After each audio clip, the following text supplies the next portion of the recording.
Good morning, I'm Steve Cropper, and I'm here to introduce Dr. Charles Kimball. I grew up at 721 South Allegheny. Charles grew up at 844 North Darlington. We met in junior high school at Bell, at Animal, and Sheridan, so we're from the neighborhood. As you're going to hear and see, he's made a lot of really good decisions, remarkable accomplishments in his life. Perhaps his best was marrying Nancy, who's out here in the audience today. Nancy and I both know that that knucklehead probably wouldn't be receiving this reward if it wasn't for her. What can I say about Charles Kimball? Well, when he was a junior here at Will Rogers, he was the junior class president, and I was vice president. When he was a senior here at Will Rogers, he was the senior class vice president, and I was not. I was again the senior class vice president.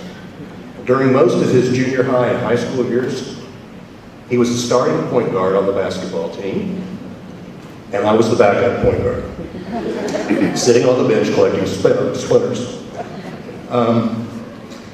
In fact, he exceeded and excelled me in so many areas that my own older brother actually nicknamed me Avis.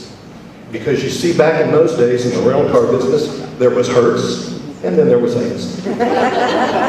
This probably helps explain, in part, why Charles Kimball is being inducted into the Will Rogers Hall of Fame, and I'm giving his induction. Real briefly, there's three things that I think you should know about him. Number one, he came from a great family. His mother and dad were hard-working, down-to-earth people that had really strong values. Do the right thing, do things right, work hard, set high goals and standards. Thank the Lord for your many blessings. His older brother occasionally set a good example. When he didn't, he was a lot of fun to be around. His two sisters, who are here today, I think, raise your hands, where are you? There they are. Come from as far away as Idaho and to Florida to support him. They always supported him as young sisters, but they also had that knack that so many young sisters have of being able to put him back in his place when his ego got a little out over his ski tips, and they did a great job of that. So a great family, he had a great family foundation. Not all of us have that, and if you do have that, you should really consider it a blessing and not take it for granted. Second thing I want you to know about Charlie is he's a great leader, natural-born leader, from class president here at Rogers all the way to the head of religious studies at OU, and at all points in between during 48 years, he is a very effective leader, and one of his great talents is he leads by example. And when you combine that with his great ability to motivate and inspire people, it just really makes for effective leadership. I know that he inspired me to go to higher goals, and just like that Avis commercial I mentioned, to try harder. Not all of us have friends like that, but if you do, I hope you really consider it a blessing and that you don't take it for granted. The third thing I want you to know about Charles, and I'll stop, and that is he's a true and loyal friend. You're going to see here in this video, this is a guy that left Will Rogers, became an ordained Baptist minister, got a theology degree from Harvard, had just a brilliant career. He's authored many books, articles. He's a subject matter expert, sought out by newspapers, radio, TV, you name it. He even spent Christmas Day with the Ayatollah Khomeini in Iran during the Iranian hostage crisis in an attempt to free the U.S. hostages. So you would think with somebody that has that kind of a remarkable career that it might be real easy to forget his friends from high school, from right here. But I'm here to tell you that he doesn't. He routinely communicates with friends from high school as if we just graduated 2 years ago.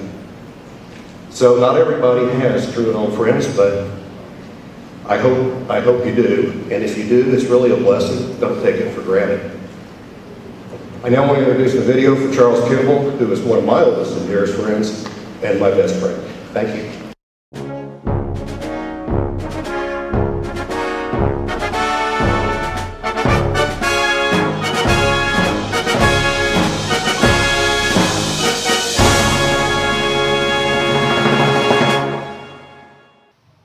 Doctor of Theology Charles Kimball of the Will Rogers class of 1968 is the Presidential Professor and Director of Religious Studies at the University of Oklahoma.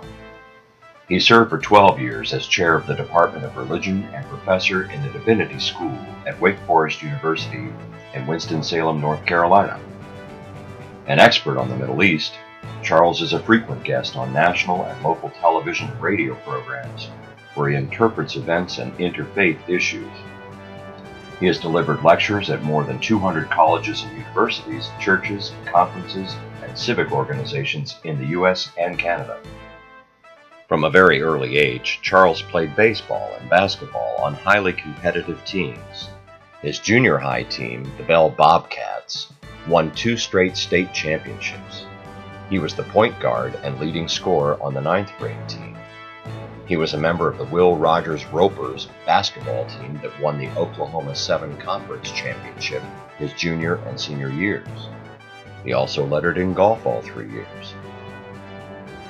As a student, he was never afraid to speak in public, leading his peers to encourage him to take leadership roles.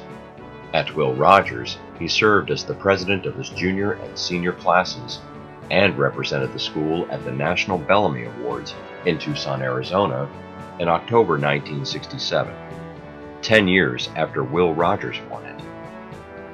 He took the lead in a major multi-year class project to raise $100,000 to establish the R.W. Knight Scholarship Fund, a gift of his class to the long-serving and then retiring principal. He and Mark Singer of Edison High School, who later became a noted author, attended the Junior Achievement National Conference in Bloomington, Indiana, the summer before his senior year, and in the fall of 1967 were co-founders of Junior Achievement in Tulsa, meeting with students at all local high schools. He was elected president of his freshman class at Oklahoma State and served 2 terms as president of his fraternity, Sigma Chi. Because of his leadership roles on campus, Charles was one of 50 students invited from all over the country to attend the Presidential Prayer Breakfast and to do a variety of things with leaders in the Senate and House of Representatives for 3 days in 1971. One other OSU student was also invited. Upon their return, they organized a student prayer breakfast program at OSU, and then a few months later, proposed and began working on a statewide student prayer breakfast for young leaders. The event they hosted at OSU included 2 senators flying in from D.C., the governor of Oklahoma, and many corporate leaders. The following year, they launched what grew into the National Student Prayer Breakfast Movement. Charles and his beloved wife Nancy were married in 1972 and both graduated from Oklahoma State 2 months later. Charles has made important contributions in furthering the cause of interreligious understanding, human rights, and conflict resolution in the U.S. and throughout the Middle East. As part of his doctoral studies at Harvard, the downtown Tulsa Rotary Club sponsored him as an unofficial ambassador of goodwill in 1977, where he lived for a year in Cairo, Egypt. In October of that year, then-President Anwar Sadat stunned the world when he announced that he wanted to make peace with Israel. Charles flew from Cairo to Tel Aviv and began what would culminate in the Camp David peace process with President Jimmy Carter and Israeli Prime Minister Menachem Begin. Charles returned to the Middle East at the age of 29 to meet with the Ayatollah Khomeini, opening talks to help resolve the standoff over the 52 Americans taken hostage in Iran 7 weeks earlier. This meeting and 2 other trips to Iran during the hostage crisis propelled him into the international media spotlight. Charles has honorary doctoral degrees from Virginia Wesleyan and Franklin College, and bachelor's, master's, and doctoral degrees from OSU, Southern Seminary in Louisville, and Harvard University. He has traveled extensively throughout Europe and the Middle East, and is the founder and advisor for Churches for Middle East Peace in Washington, D.C. He is the co-founder and board member of U.S. Interreligious Committee for Peace in the Middle East, and meets frequently with heads of state, foreign ministers, ambassadors in various countries, as well as with the White House, Congress, and the State Department.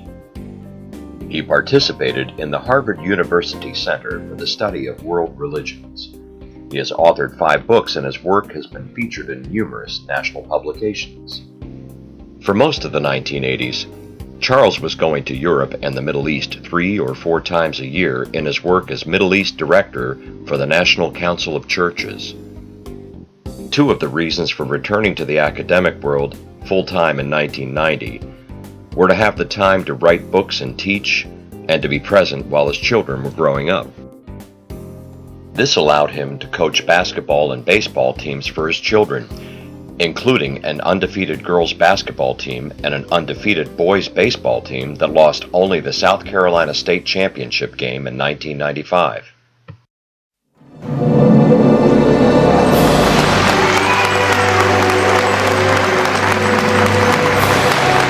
Ladies and gentlemen, please make welcome Dr. Charles Kimball.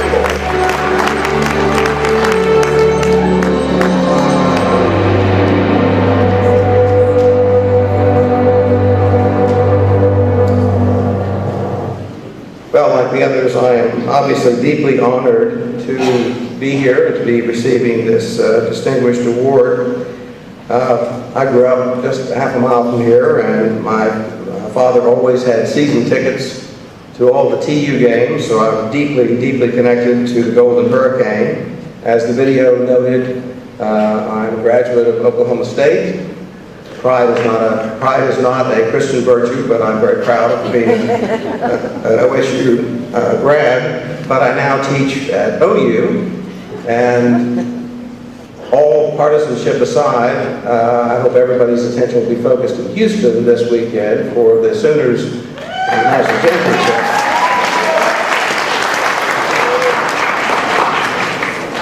I have wonderful memories from the years here at Will Rogers and the many, many friendships, relationships that were nurtured in this very place.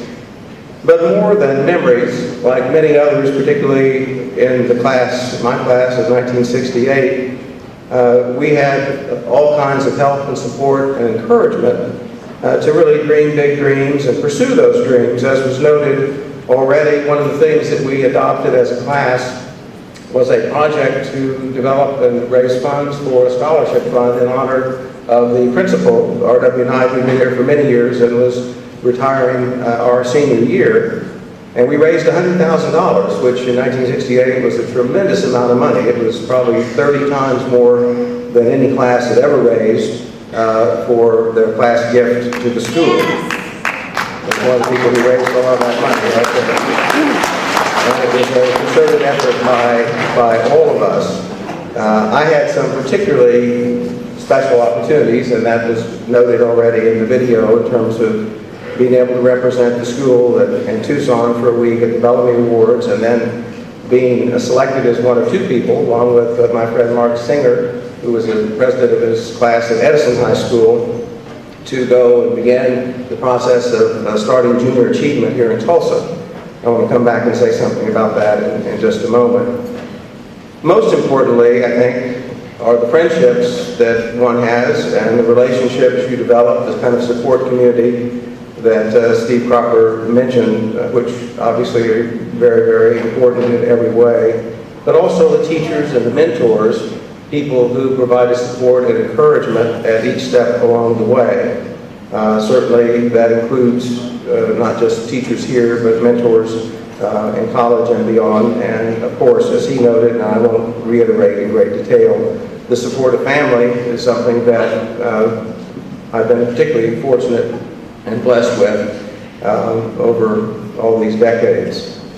I've had some wonderful opportunities, and the video reflects on some of those, some pretty extraordinary things that I could have never imagined growing up here in Tulsa. But I want to share with you for just one moment one particular insight from my life experience, but particularly from my experience as a college professor for the last 25 years. The number one predictor of success for you is you. Whatever you do, the number one predictor is going to be you. You will stand on a lot of shoulders. There's a lot of institutional support that goes behind all of what we can experience and build upon. You'll have teachers, mentors, friends. None of us does this alone, and yet your success is really highly dependent on you.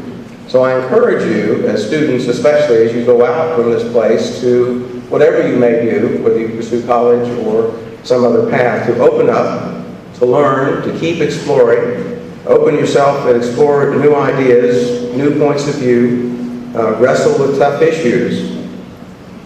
For me, the plan going to college was to go into accounting. I was always good at math, planned to be an accountant. I was one of the founders of Junior Achievement, on the fast track to a successful career in business, until I started taking religious studies and sociology classes and found things that I was absolutely fascinated by and drawn in toward. And that's what the college and even life growing experience should be about. Open yourself up, find out what grabs you, where your passions are, and don't be afraid to follow those passions. Be wise, be thoughtful, be careful, but also be bold and explore. One of the speakers who came before mentioned, or one of the videos mentioned how, people told me, oh, you don't want to study this, you shouldn't do that. I could stand here for an hour and make a long list of people, very thoughtful, well-intentioned people who told me, you don't want to study religion, you don't want to study about the Middle East and Islam 35 years ago. What are you going to do with that? Well, it turns out a lot these days, quite relevant to that. But I was passionate about it. I knew it was important to me, and I pursued it. And in the process, part of what I've done, and as you can see from the book titles and things that I write about and speak about, I do two of the things that our parents told us repeatedly not to do. You're not supposed to talk about religion and politics in public. And so I do both, and have made a career out of it. In other words, don't be afraid to take some risks and pursue your passions and see where that might lead. I had no idea when I was starting Junior Achievement that I would not be in the business world, but would be doing very different kinds of things with my life. But I followed those passions, and I encourage you to do the same as you move forward in your life. Thank you very much.